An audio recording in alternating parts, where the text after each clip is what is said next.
Bonjour à tous. L'enregistrement est lancé. Merci à l'administration. On a une séance qui commence immédiatement avec la soutenance de Jean Villa Suffren, et il a comme directeur de mémoire le collègue Edouard Robinson et Louis Joannens Lafortune, et il y aura comme rapporteur Nelson Sylvestre. J'ai entendu Nelson Sylvestre qui est là. Est-ce que Joannens est là? Est-ce que le docteur Edouard Robinson est là? Oui, il est là, je vois, il est là. Merci. Alors, est-ce que l'acteur principal est là? Bonsoir, oui, je suis là.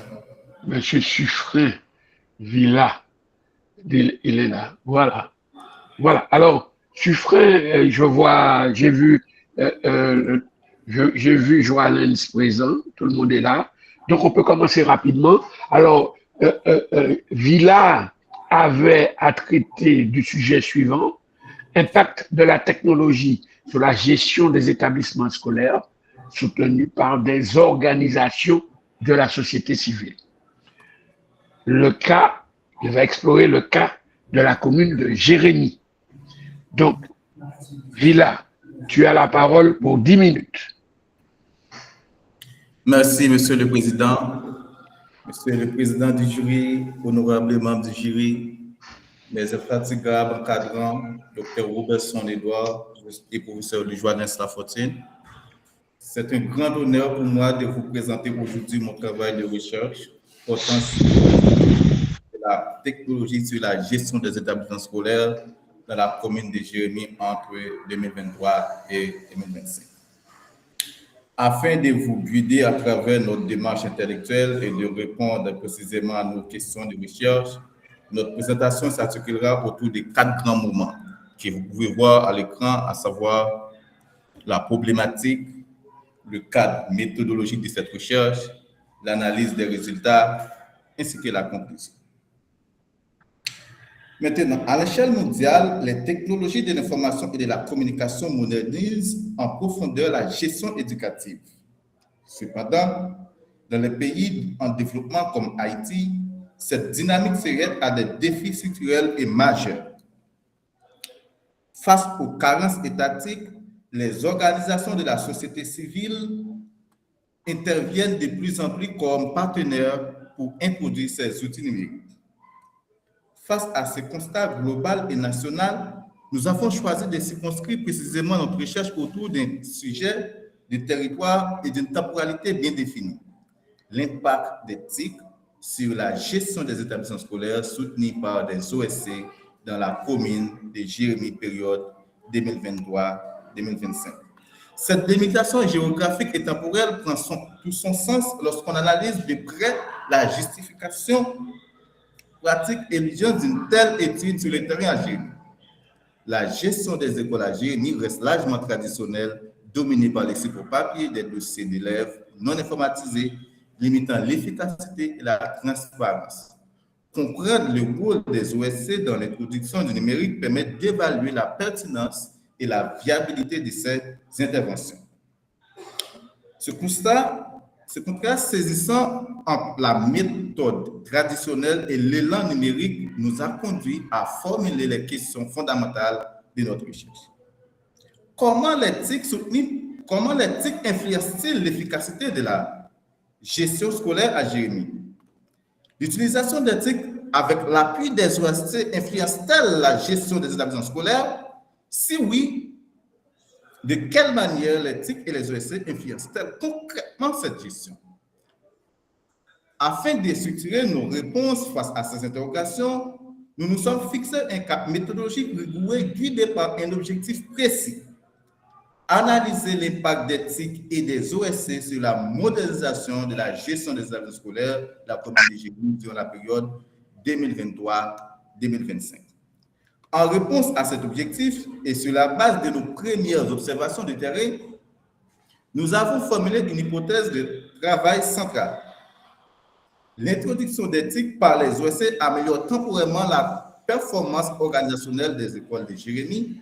Cependant, l'absence de ressources financières locales et des compétences techniques internes menace la pérennité de cette modélisation dès que l'accompagnement des OSC prend fin. Pour tester la solidarité de cette hypothèse, nous avons ancré notre démarche intellectuelle dans un cadre théorique solide et adapté à l'administration scolaire. C'est la gouvernance participative des GIPITES et le leadership distribué. La gouvernance participative des GIPITES axée sur la co-construction et les synergies entre les acteurs éducatifs et communautaires et le leadership distribué lié à la mobilisation et au partage des responsabilités face au changement. Fort de ces repères conceptuels, nous allons à présent détailler la méthodologie empirique que nous avons déployée pour interroger la réalité du terrain. Nous avons opté une approche de type qualitative, descriptive et analytique qui vise à dresser un état des lieux des usages tout en examinant en profondeur les dynamiques d'influence, les apports et les limites du numérique.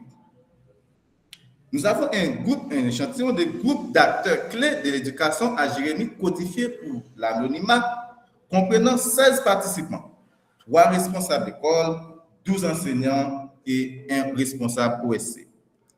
Nous allons codifier les acteurs ainsi RSPE, c'est-à-dire responsable école, et NS, enseignant, et ROSC, responsable OSC. Nous avons opté une technique d'échantillonnage raisonné, sélectionnant les participants selon leur expérience concrète et leurs implications directes dans la gestion scolaire et l'usage des TIC.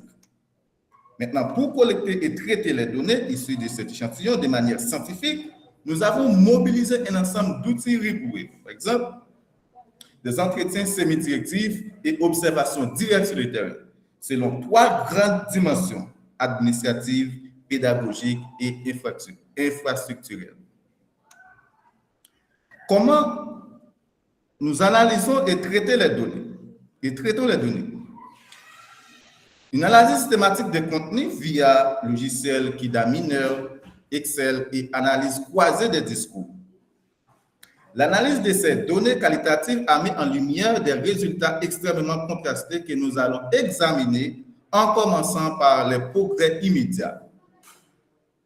Dans ce premier temps, il y a l'amélioration de la performance organisationnelle immédiate.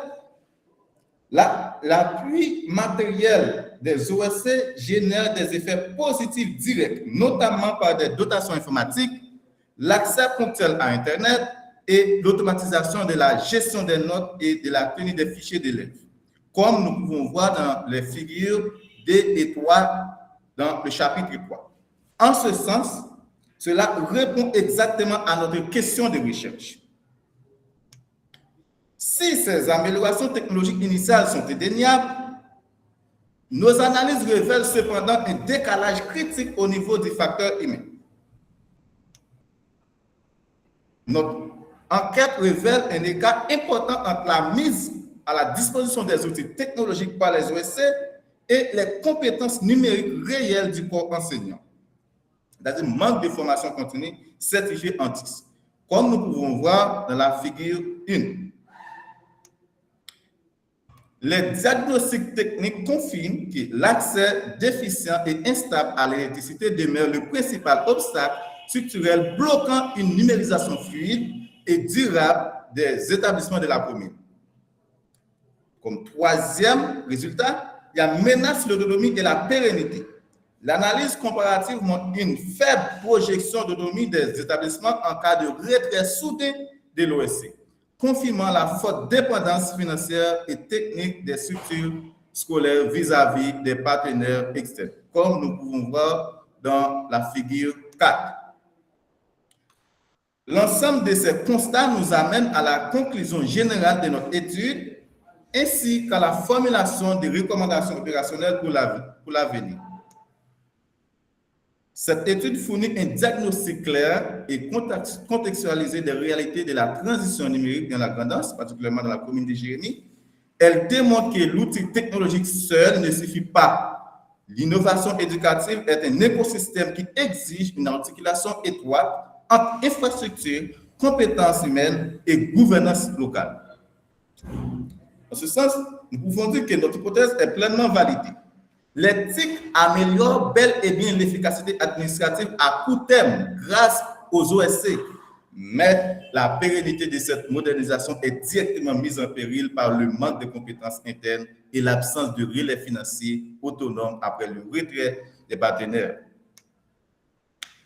Pour stabiliser et pérenniser la transition numérique à Jérémie, 3 actions sont préconisées, même si ce n'est pas exhaustif. Il y a premièrement renforcement des capacités, c'est-à-dire instaurer des programmes de formation continue institutionnalisés et certifiés en TIS pour tous les personnels enseignants et administratifs.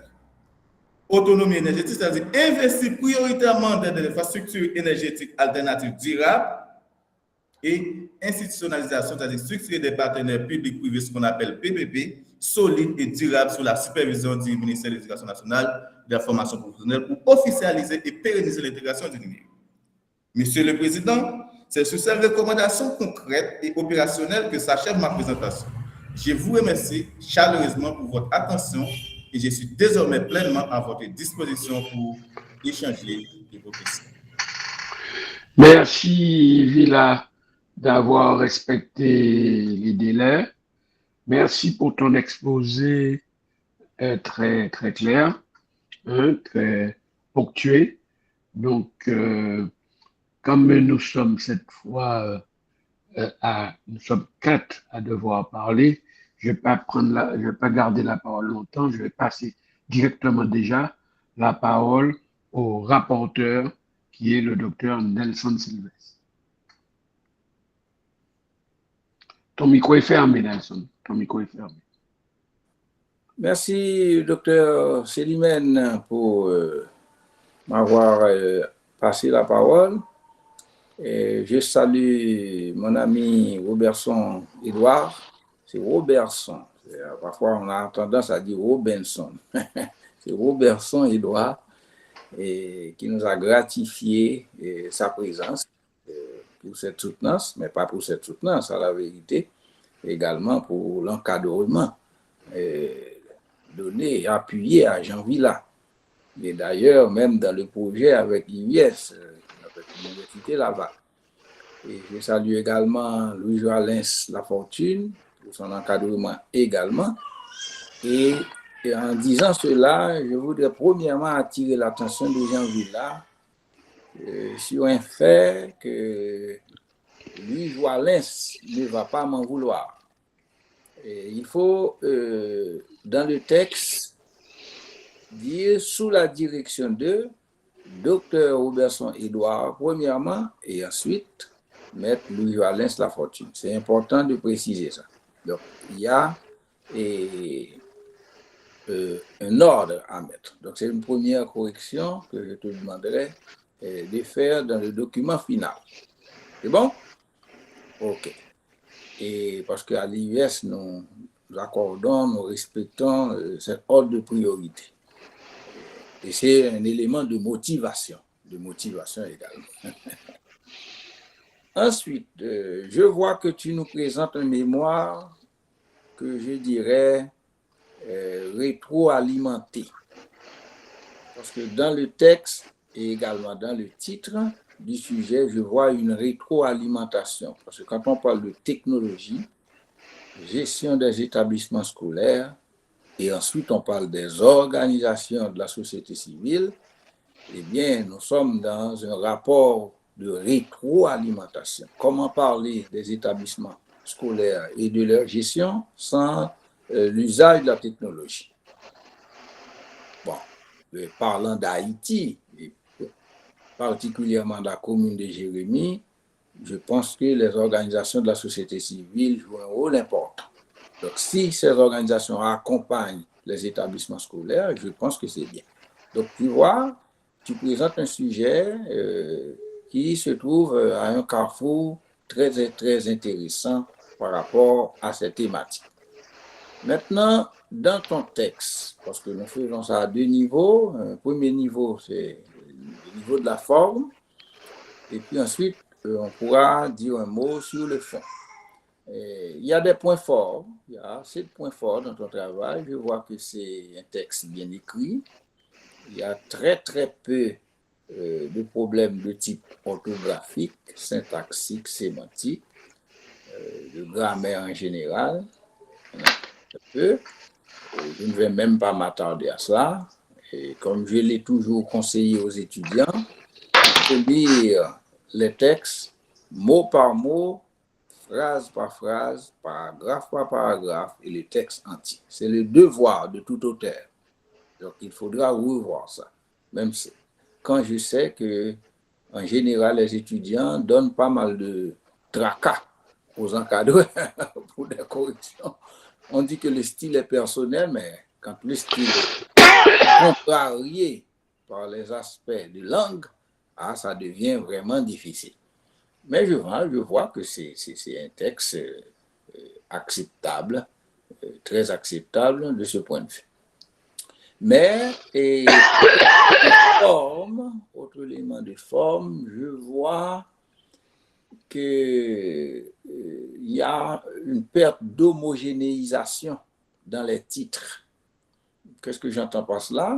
Je reste un peu sur ma soif parce que pour le premier chapitre et avec les sections, je me suis mis à applaudir parce que je vois qu'il n'y a pas d'article défini. Il n'y a non plus pas d'article indéfini. J'apprécie quand les titres de chapitre, quand les titres en général n'ont pas d'article. Et puis arriver immédiatement et au paragraphe 2 de la section 1, je vois que les organisations de la société civile. Maintenant, il y a un gros problème. Si tu dis les organisations de la société civile, et si on arrive avec un nom d'organisation que tu n'as pas cité, il y aurait un problème parce que tu dis les organisations. Donc, je pense que ça aurait été mieux de dire uniquement, d'écrire uniquement organisation de la société civile. Au cas où une organisation n'apparaît pas, on ne viendrait pas te reprocher. D'accord? Donc, parfois, et si tu homogénéises avec les titres sans les articles, ça pourrait hautement aider. Et tu n'aurais pas trop de reproches en ce sens. Et quoi d'autre que j'ai vu je pense que c'est bon, hein, c'est un point très fort, la présentation des tableaux et des figures, comme tu les appelles. Je pense que c'est bien fait, j'apprécie, mais tu as des titres sans code.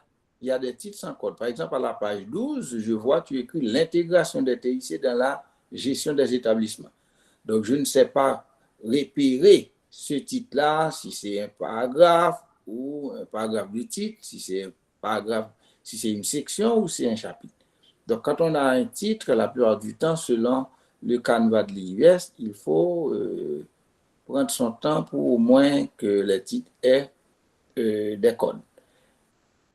Maintenant, je pense que l'architecture méthodologique est bien. Je n'ai pas vraiment de reproches à te faire pour ce qui est de l'architecture méthodologique, sauf que je sais que tu as fait le travail sous la direction du docteur Edouard et maître Lafortune, mais parfois l'usage de nous, parfois ça fait un défaut. Dans le temps, c'était ça, oui. Mais au fur et à mesure, je conseille aux étudiants d'utiliser la forme impersonnelle au lieu d'avoir à dire nous, alors que quand finalement tu es l'auteur. Donc, c'est tout simplement ce que je pourrais te proposer en ce sens. Bon, il n'y a pas de dogme là-dessus, mais quand même pour harmoniser le texte. Maintenant, sur le plan du fond, par rapport au fond, et oui, il y a des repères théoriques très intéressants dans ce travail-là. Et ce que j'admire, c'est qu'il y a une sorte d'interaction entre les repères théoriques et l'aspect empirique introduit. Parce que la difficulté qu'il y a avec les étudiants la plupart du temps, on peut avoir un texte avec 2 étages, sans connexion. C'est-à-dire, il y a les repères théoriques, on fait le débat entre auteurs, et puis finalement, on se retrouve avec une dimension empirique qui n'a rien à voir. Et parce que même au niveau des pistes de réflexion, de tes pistes de réflexion, je vois que tu essaies de dire, à chaque fois tu dis tel tableau, tel tableau. Je pense que ça, c'est bon. Donc, c'est pourquoi j'avais dit qu'il y avait rétroalimentation. Donc, globalement, Dr. Zélimène, je pense que c'est un travail vraiment très appréciable et je pense que ce sera également très apprécié. J'ai tout simplement une question pour Jean Villa. Et dans ta compréhension, et tu penses que la technologie pourrait faire le lien entre aspects de société, professionnels et intellectuels pour ce qui est des établissements scolaires? Est-ce que la technologie pourrait-elle faire le lien entre la société, le professionnel et l'intellectuel dans le cas des établissements scolaires que tu as revisités? Tu peux répondre, Villa. Voilà. Tu peux répondre. Merci, Monsieur le Président, vous m'accordez la parole. Merci, Dr. Sylvestre, pour la question. Alors, oui, je peux dire oui, que la technologie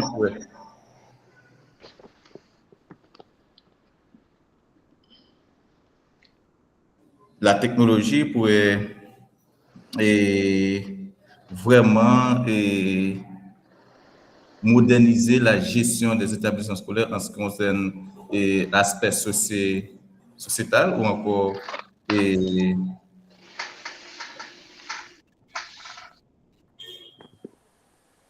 la professionnel et intellectuel. Professionnel et intellectuel, puisqu'à partir de l'utilisation des outils numériques, et comme a si bien noté certains directeurs d'école, et vraiment, ils n'ont pas besoin de faire des déplacements qui sont très coûteux. Si je prends les verbatim des directeurs d'école, ils n'ont pas besoin de faire des déplacements pour aller exactement au bureau central. À partir des outils numériques, ils restent dans son bureau et vont communiquer aux responsables du ministère. Ainsi qu'avec des formations en technologie, ça pourrait aider non seulement les personnels enseignants ainsi que les directeurs d'école en ce qui concerne l'utilisation des TIC. Très bien. OK. Très bien. Oh. Merci, Monsieur le Président. Merci, Villa. Merci, Dr. Nelson Sylvestre. Alors, sans plus tarder, une première remarque pour Villa. Pourquoi tu as le chapitre 1, la section 3, tu as mis une série de définitions. J'aime pas trop la procédure de mettre une série de définitions dans une section. Les définitions doivent arriver dans le cadre d'une rédaction et puis tu précises tes concepts. Mais tu as mis dans la section 3 toute une série de définitions. Et puis relis ta table des matières. Tu as notamment dans la section du chapitre 2, 2 fois écrit, notion section 3, 2 fois. Donc relis, fais une petite lecture, hein, même si je partage l'idée selon laquelle ton travail est bien rédigé et propre. Hein. Tu as tenté de respecter les règles du jeu et on doit le reconnaître. Hein. Tu as pas ignoré les éléments concernant les règles exigées par l'établissement. D'accord? J'ai vu que tu as bien fait attention à tout ça. Je te remercie. Alors, sans plus tarder, je vais passer la parole aux encadreurs, qu'ils se mettent d'accord entre eux, que ce soit Robertson ou Joalens. Je ne vais pas trancher entre vous deux. Je vous laisse trancher tout seul. Donc, celui qui veut prendre la parole me le signale et puis voilà. Étant donné que je ne me porte pas très bien, je lancerai la balle et puis je laisserai à mon collègue le soin de compléter par la suite si vous êtes D'accord. d'accord. Parfait. Parfait. Bon. Tout d'abord, merci Monsieur le Président de m'accorder la parole. Je tenais à être présent, à payer de ma présence à la soutenance de Monsieur Villa, malgré le fait, comme je l'ai dit, que je ne me porte pas très bien. Donc, ça se peut que par moment, je doive couper un peu le micro pour une quête de tout. Et dont je vous ferai bien grâce. Donc, parce que pour moi, c'était important de joindre ma voix à celle de mon collègue, le professeur Nelson Sylvestre, pour soutenir le travail de M. Suffren et souligner non seulement sa passion pour la science, sa sagacité, mais en particulier sa persévérance. Aujourd'hui, il nous présente un mémoire qu'il a commis sur les impacts de la technologie sur la gestion des établissements scolaires soutenus par les OSC, les organisations de la société civile, en partant du cadre de la commune de Jérémie. J'aimerais souligner que ce sujet est original dans sa prétention de croiser les enjeux de gestion scolaire avec ceux de transformation numérique, avec le soutien des organisations de la société civile. À noter également que ce qui est particulièrement innovant ici, c'est l'implication des organisations de la société civile en ce qui concerne... Alors, l'implication ici ne concerne ni l'éducation de base, ni un problème humanitaire. Parce qu'à chaque fois qu'on parle d'organisation de la société civile, c'est sur ces enjeux que ces organisations interviennent. Mais M. Villa a souhaité aller au-delà pour mettre en exergue le rôle de ces organisations, ou le rôle que ces organisations pourraient jouer à l'échelle nationale dans l'amélioration de la gestion scolaire, à la fois au plan organisationnel, pour la communication, la transparence, la gestion des données, l'efficacité des établissements, qu'au plan des pratiques pédagogiques. En ce sens, M. Villa répond à sa question de recherche, à savoir comment l'usage des technologies de l'information et de la communication soutenues par les ESC influence l'efficacité de la gestion scolaire à Jérémie. On pourrait peut-être lui poser la question, je lui laisserai après le soin d'y répondre, pourquoi il parle d'impact au singulier et non pas au pluriel. Parce qu'il me semble que même dans son travail, il évoque des impacts au pluriel. Le mémoire présente également des qualités méthodologiques en combinant des méthodes d'observation directe avec l'entretien semi-directif. On peut d'ailleurs regretter que par faute de temps, M. Suffren manque d'exploiter une bonne partie des données d'observation. Il y a beaucoup d'informations sur les enquêtes de terrain, mais très peu sur ses propres observations, et il y a là un terrain riche à exploiter à l'avenir. Par exemple, j'aurais aimé connaître l'état des technologies de l'information dans les établissements scolaires visités. J'aurais aimé savoir, avoir un portrait un peu plus précis des établissements sélectionnés. Combien d'étudiants, combien de professeurs, quel niveau de formation, où sont situés ces établissements, qui fréquente ces établissements, quelle couche sociale fréquente ces établissements, pour quel niveau de formation. J'aurais aimé avoir plus de données sur les changements opérés à cause des technologies de l'information et de la communication, pas seulement sur la perception que les gens ont de ces changements.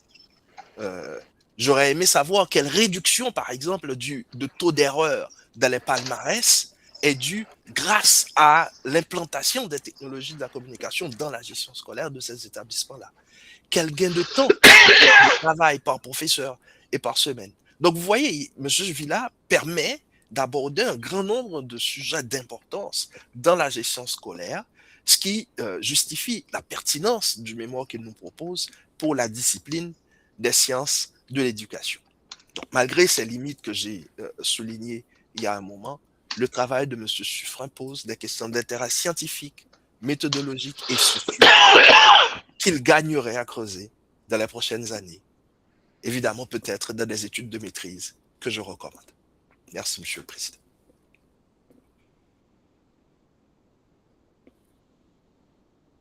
je céderai la parole à mon collègue Louis Joalin s'il souhaite Oui. compléter les explications. Merci aux personnes et je te souhaite un bon rétablissement. Tu vois? Bon rétablissement pour la suite. À bientôt. À bientôt. Bon courage. Oui, Joalens, peux-tu prolonger cette discussion concernant les encadreurs? Voilà, je t'écoute, tu as la parole. Merci beaucoup, Président. C'était un plaisir de travailler aux côtés du docteur Edouard. On a fait bon commerce tout le long du chemin et on s'est mis ensemble pour suivre, conseiller le travail important que notre étudiant, Jean Villain, a présenté aujourd'hui et à qui je présente une fois de plus mes félicitations pour le choix de son sujet. Prompt rétablissement, docteur Edouard, mais aussi docteur Fred, parce que je sais que de temps à autre, il y a un petit souci. Je comprends que les sujets qui a été traité par Suffren Jean Villain, c'est un sujet d'actualité. Effectivement, à Jérémie, c'est une zone que je connais très bien. Il y a un gros déficit en termes d'utilisation des applications, des outils technologiques dans la gestion des établissements scolaires. Et ce qui donne une valeur ajoutée en termes d'actualisation et de pertinence au sujet traité par Jean Villain Suffren. Je souhaite demander à Jean Villain, parce que beaucoup de choses ont été déjà dites, je ne vais pas m'attarder. Je vais souhaiter seulement demander à Jean Villain de nous expliquer ou bien de nous décrire ce qui est technologie dans son travail. C'est-à-dire, Jean Villain, je te demande de nous montrer le côté technologique dans le travail que tu as fait dans cette étude que tu as menée sur le terrain. Voilà. Merci. Jean Villain, tu peux répondre si je te passe la parole. Ouvre ton micro. Pense à ouvrir ton micro et tu réponds. Merci, Monsieur le Président. Merci, professeur Louis Joalin Fortune, pour votre question. Est-ce qu'il y a moyen, je n'ai pas bien saisi la question, est-ce qu'il y a moyen de répondre pour moi, s'il vous plaît, la question? Vous avez parlé de numérique au niveau des établissements scolaires. Là, vous avez mené l'enquête. Qui dit numérique dit globalement technologie. Vous êtes d'accord? Maintenant, dans votre travail, est-ce que vous êtes capable de nous expliquer l'aspect technologique? Qu'est-ce qui est technologie pour la réalisation du travail?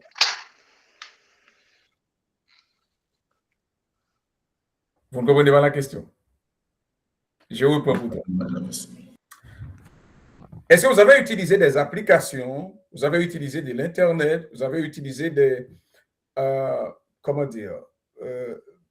des sites pour l'organisation de ton travail, pour la réalisation de ton travail? Effectivement, comme je viens de citer tout à l'heure.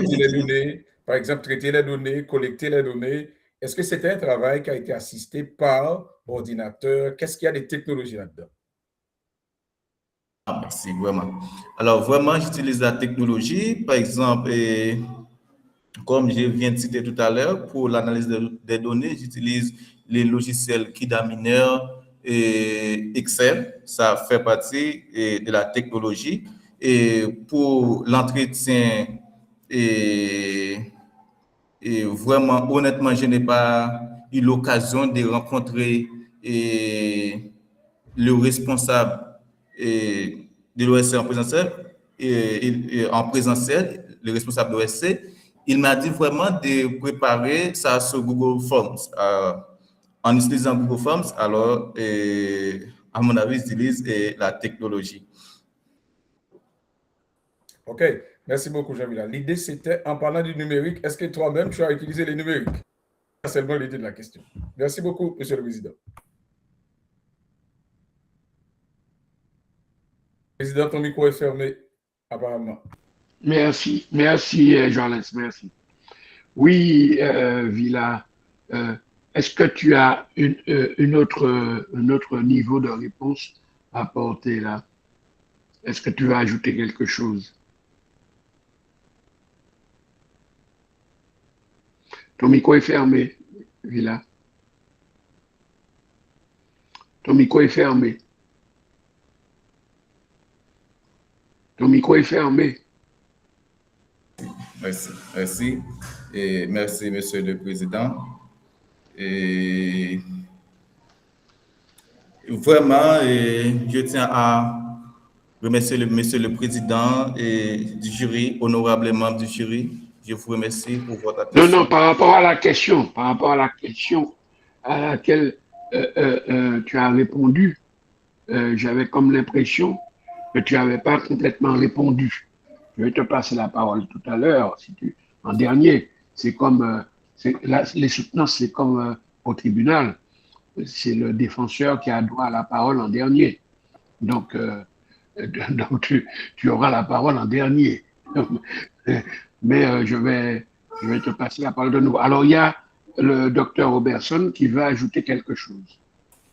Tu as la parole. Merci, Monsieur le Président. Non, c'est peut-être une question qui permettra à Monsieur Villa de pousser plus loin ses réflexions. Si vous aviez eu le temps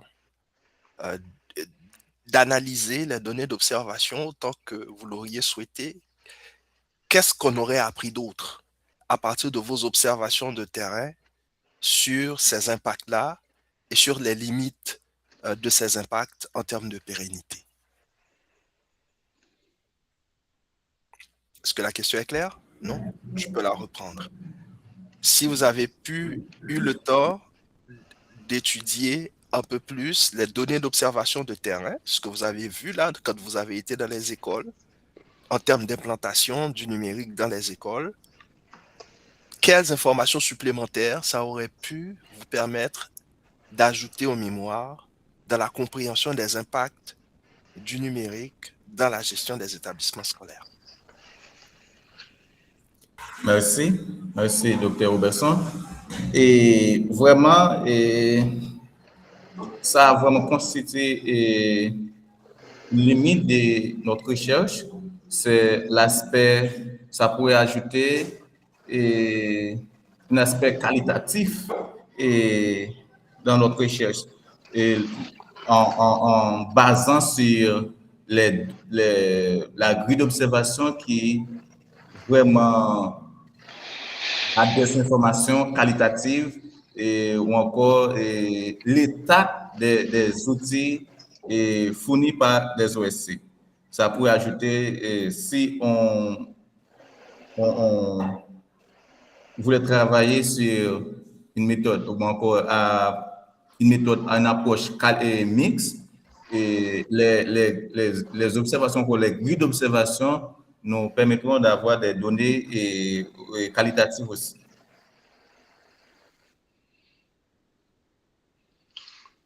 Ça va, monsieur Dr. Robertson? Ça va pour l'instant? Oui, mais j'aurais aimé entendre un peu plus. Quels sont les outils numériques que vous avez pu observer à l'aide de ces grilles d'observation-là? Dire outils numériques, c'est large. Est-ce que vous avez vu, je ne sais pas, des ordinateurs? Est-ce que vous avez vu des systèmes inverteurs? Quels sont les outils numériques que vous avez vus? Et en quoi ces outils que vous avez vus permettent effectivement d'améliorer la gestion scolaire? Alors, lorsque tu auras répondu, j'ajoute une autre, puisque tu as vu la pratique de la gestion dans l'éducation au sein de l'IUS, tu as vu comment on gère. Hein? Penses-tu que le modèle de l'IUS est adaptable à tes établissements que tu as enquêté, que tu as auditionné? Est-ce que tu penses que l'IUS peut être de secours en matière des TIC pour ces établissements? Alors, tu réponds d'abord au docteur Robertson et après, tu reviens vers moi parce que c'est dans une continuité tout ça. Hein? Vas-y. Ah oui, effectivement, par rapport à notre observation, on voit ordinateurs, des ordinateurs de bureau, des ordinateurs portables, et il y a vraiment des packs informatiques, et il y a des systèmes d'énergie, il y a d'antennes et Starlink, et là dans les différents établissements observés. Alors, comme information supplémentaire, ça pourrait apporter, est-ce que vraiment, même si on n'a pas pu observer, on n'a pas pu exploiter vraiment la grille d'observation, mais par rapport au verbatim, encore par rapport, ça pourrait encore valider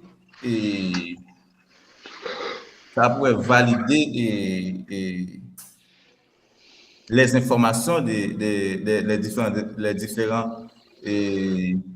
différents acteurs ou encore des différents participants.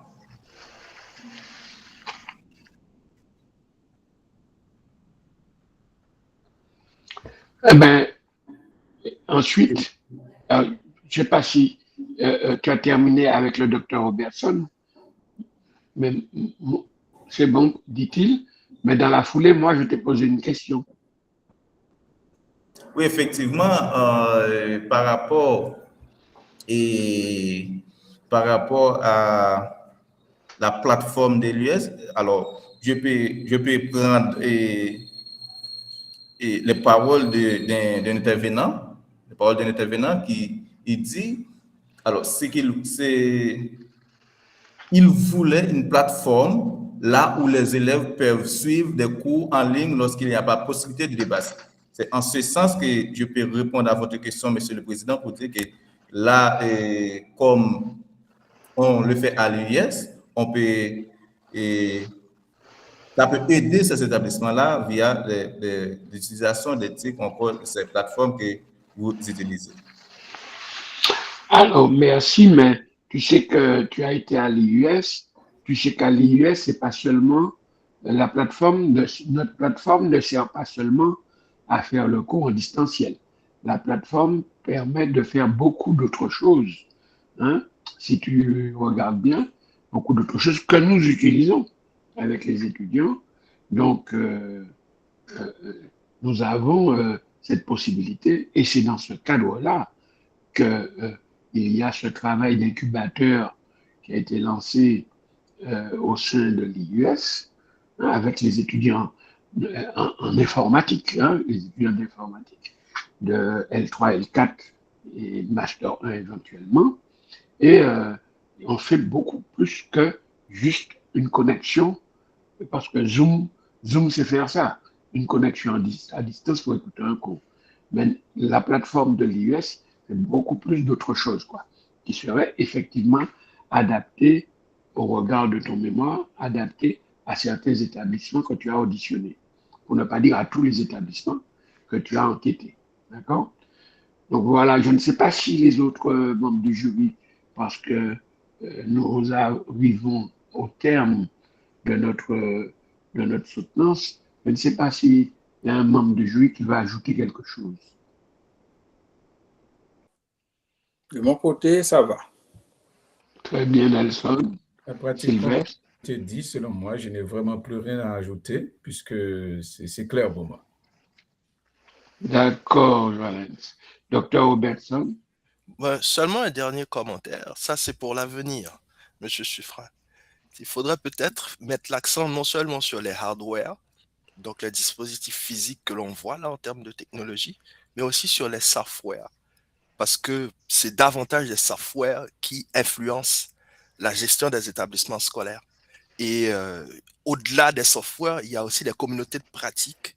Notamment, vous l'avez souligné rapidement dans le mémoire, les groupes WhatsApp créés par les profs pour échanger entre eux, c'est des éléments qui aident à partager des expériences, à se renforcer les compétences réciproquement, à créer des communautés de partage, et c'est fondamental pour l'amélioration des pratiques pédagogiques et l'amélioration des compétences, l'amélioration continue des compétences. Donc, ne pas perdre de vue les softwares à l'avenir. Mais juste un petit commentaire comme ça. Merci, Monsieur le Président. Merci pour ce dernier commentaire important, parce que dans la réponse que Villa a donnée suite à la question du docteur Omerson, tu as évité de faire la distinction entre les éléments soft que tu as vus et les éléments hardware que tu as vus. Tu n'as pas bien classifié les éléments que tu as pu constater sur le terrain. Et c'était un peu le sens de la question, que tu dirais en termes de software, voilà ce qu'il y a, en termes de hardware, voilà ce qu'il y a. Et ça a manqué dans la réponse, une clarté de ce type, quoi. Voilà. OK, alors, tu as la parole. Comme je t'ai dit, c'est toujours la défense. Tu es venu défendre une thèse. C'est la défense qui a la parole en dernier. As-tu quelque chose à ajouter? Merci, Monsieur le Président. Et honorables membres du jury, je vous remercie pour votre attention, votre écoute, vos remarques et vos conseils tout au long de ce processus. Je tiens à réitérer ma gratitude envers mes directeurs de mémoire, mes proches, mes collègues, ainsi que tous les acteurs éducatifs de la commune de Jérémie qui ont rendu cette recherche possible. Merci. Merci, Villa. Merci, Robertson, va te reposer pour récupérer. Merci, docteur Nelson Sylvestre. Et merci à Joalène. Joalène, à bientôt. Oui, à très bientôt. J'ai une autre soutenance. Ah oui, tu es avec moi là, justement. Oui. Merci d'arrêter l'enregistrement et de